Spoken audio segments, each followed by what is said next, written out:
الحق دولة والباطل جولة. الحمد لله نحمده تعالى ونستعينه ونستغفره ونعوذ بالله من شرور أنفسنا ومن سيئات أعمالنا. من يهده الله فلا مضل له ومن يضلل فلا هادي له، وأشهد أن لا إله إلا الله وحده لا شريك له، وأشهد أن محمدًا عبده ورسوله صلى الله عليه وعلى آله وصحبه وسلم تسليمًا كثيرا. يا أيها الذين آمنوا اتقوا الله حق تقاته ولا تموتن إلا وأنتم مسلمون. يا أيها الناس اتقوا ربكم الذي خلقكم من نفس واحدة وخلق منها زوجها وبث منهما رجالا كثيرا ونساء، واتقوا الله الذي تساءلون به والأرحام إن الله كان عليكم رقيبا. يا أيها الذين آمنوا اتقوا الله وقولوا قولا سديدا يصلح لكم أعمالكم ويغفر لكم ذنوبكم، ومن يطع الله ورسوله فقد فاز فوزا عظيما. أما بعد، عباد الله، اعلموا أن أصدق الحديث كتاب الله تعالى، وخير الهدى هدى محمد رسول الله صلى الله عليه وعلى آله وسلم، وشر الأمور محدثاتها، وكل محدثة بدعة، وكل بدعة ضلالة، وكل ضلالة في النار. أعاذني الله وإياكم وجميع المسلمين والمسلمات من البدع ومن الضلالات ومن النار. أيها المسلمون عباد الله، الحق دولة والباطل جولة. هذا هو موضوعنا في هذا اليوم بإذن الله تبارك وتعالى. الحق دولة لأن الله عز وجل سمى نفسه الحق، ذلك بأن الله هو الحق، وأن ما يدعون من دونه هو الباطل، وأنه هو العلي الكبير. فتعالى الله الملك الحق، لا إله إلا هو رب العرش الكريم، ذلك بأن الله هو الحق، وأنه يحيي الموتى، وأنه على كل شيء قدير، وأرسل رسوله بالهدى ودين الحق. هو الذي أرسل رسوله بالهدى ودين الحق ليظهره على الدين كله ولو كره المشركون. وخلق السماوات والأرض بالحق، خلق السماوات والأرض بالحق فتعالى عما يشركون. وأنزل كتابه بالحق، أنزل عليك الكتاب بالحق مصدقا لما بين يديه، وأنزل التوراة والإنجيل من قبل هدى للناس، وأنزل الفرقان، وأنزلنا إليك الكتاب بالحق مصدقا لما بين يديه من الكتاب ومهيمنا عليه. الحق عال والباطل إلى زوال، بل نقذف بالحق على الباطل فيدمغه فإذا هو زاهق، ولكم الويل مما تصفون. وقل جاء الحق وزهق الباطل إن الباطل كان زهوقا. قل إن ربي يقذف بالحق علام الغيوب. قل جاء الحق وما يبدئ الباطل وما يعيد. ولقد سبقت كلمتنا لعبادنا المرسلين إنهم لهم المنصورون وإن جندنا لهم الغالبون. وقال سبحانه: ولقد كتبنا في الزبور من بعد الذكر أن الأرض يرثها عبادي الصالحون إن في هذا لبلاغا لقوم عابدين وما أرسلناك إلا رحمة للعالمين. أنزل من السماء ماء فسالت أودية بقدرها، فاحتمل السيل زبدا رابيا ومما يوقدون عليه في النار ابتغاء حلية أو متاع زبد مثله كذلك يضرب الله الحق والباطل.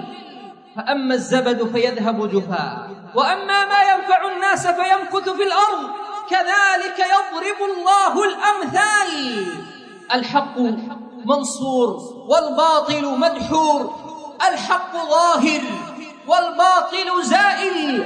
قال النبي صلى الله عليه وعلى آله وسلم: ليبلغن هذا الأمر ما بلغ الليل والنهار بعز عزيز أو بذل ذليل، عزا يعز الله به الإسلام وأهله، وذلا يذل الله به الكفر وأهله. أخرجه الإمام أحمد في مسنده من حديث تميم بن أوس الداري رضي الله تعالى عنه وأرضاه الصحيحين عن أبي هريرة رضي الله عنه. وأخرجه الإمام مسلم عن عبد الله بن عمر بن الخطاب رضي الله تعالى عنه عن النبي صلى الله عليه وسلم قال: لا تقوم الساعة حتى تقاتل اليهود، وحتى يقول الشجر والحجر: يا مسلم هذا يهودي ورائي تعال فاقتل. هكذا وعد الله، والله عز وجل لا يخلف الميعاد.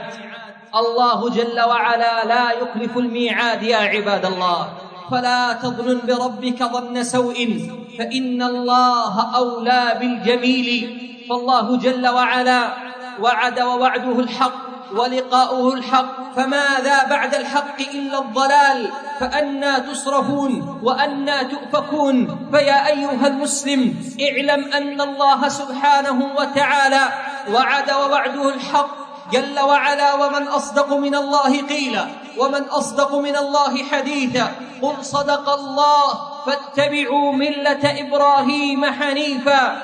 نعلم أن المستقبل للإسلام، وأن الله سبحانه وتعالى سيمكن لدينه في أرضه، بل إن الدنيا والآخرة جعلها الله عز وجل لأهل التقوى. تلك الدار الآخرة نجعلها للذين لا يريدون علوا في الأرض ولا فسادا، والعاقبة للمتقين. العاقبة للمتقين. أين نمرود وكنعان ومن ملك الأرض وولى وعزل؟ بقي الحق وأهله ومن يدعو إليه. أين أولئك الجبابرة؟ أين الذين حاربوا الدين؟ أين فرعون؟ أين قارون؟ أين هامان؟ أين أبو جهل بن هشام؟ أين أولئك الذين عادوا النبي صلى الله عليه وسلم؟ أين الذين كانوا يتبعونه يرمونه بالحجارة حتى أدموا قدماه؟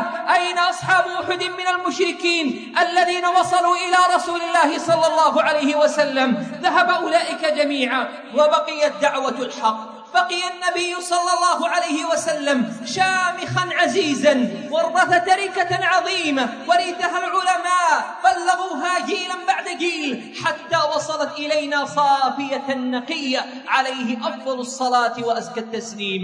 إذن الحق عال والباطل إلى زوال، ذلك وعد الله، ولن يخلف الله الميعاد. قلت ما سمعتم وأستغفر الله لي ولكم. الحمد لله معز الحق ومديله، ومذل الباطل ومزيله، وأشهد أن لا إله إلا الله وحده لا شريك له، وأشهد أن محمدًا عبده ورسوله صلى الله عليه وعلى آله وصحبه وسلم تسليمًا كثيرا. الحق دولة والباطل جولة. وقفنا مع الفقرة الأولى وقفة سريعة، وبالمقابل فإن الباطل إلى زوال واضمحلال، بل نقذف بالحق على الباطل فيدمغه فإذا هو زاهق، ولكم الويل مما تصفون. وقل جاء الحق وما يبدئ الباطل وما يعيد. قال الله سبحانه وتعالى مبينا أن أيام الباطل قليلة، لا يغرنك تقلب الذين كفروا في البلاد، متاع قليل ثم مأواهم جهنم وبئس المهاد. قال الله عز وجل ولقد أرسلنا إلى أمم من قبلك فأخذناهم بالبأساء والضراء لعلهم يتضرعون، فلولا إذ جاءهم بأسنا تضرعوا ولكن قست قلوبهم وزين لهم الشيطان ما كانوا يعملون، فلما نسوا ما ذكروا به فتحنا عليهم أبواب كل شيء حتى إذا فرحوا بما أوتوا أخذناهم بغتة فإذا هم مبلسون، فقطع دابر القوم الذين ظلموا والحمد لله رب العالمين.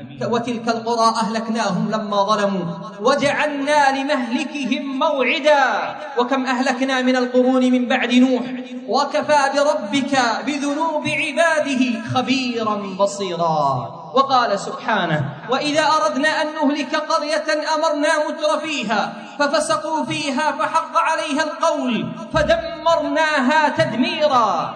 إن قارون كان من قوم موسى فبغى عليهم وآتيناه من الكنوز ما إن مفاتحه لتنوء بالعصبة أولي القوة، إذ قال له قومه لا تفرح إن الله لا يحب الفرحين. وابتغ فيما آتاك الله الدار الآخرة ولا تنس نصيبك من الدنيا وأحسن كما أحسن الله إليك ولا تبغي الفساد في الأرض إن الله لا يحب المفسدين. أجاب معترضا بقوله قال إنما أوتيته على علم عندي. قال الله أولم يعلم أن الله قد أهلك من قبله من القرون من هو أشد منه قوة وأكثر جمعا ولا يسأل عن ذنوبهم المجرمون. فخرج على قومه في زينته قال الذين يريدون الحياة الدنيا يا ليت لنا مثل ما أوتي قارون إنه لذو حظ عظيم. وقال الذين أوتوا العلم ويلكم ثواب الله خير لمن آمن وعمل صالحا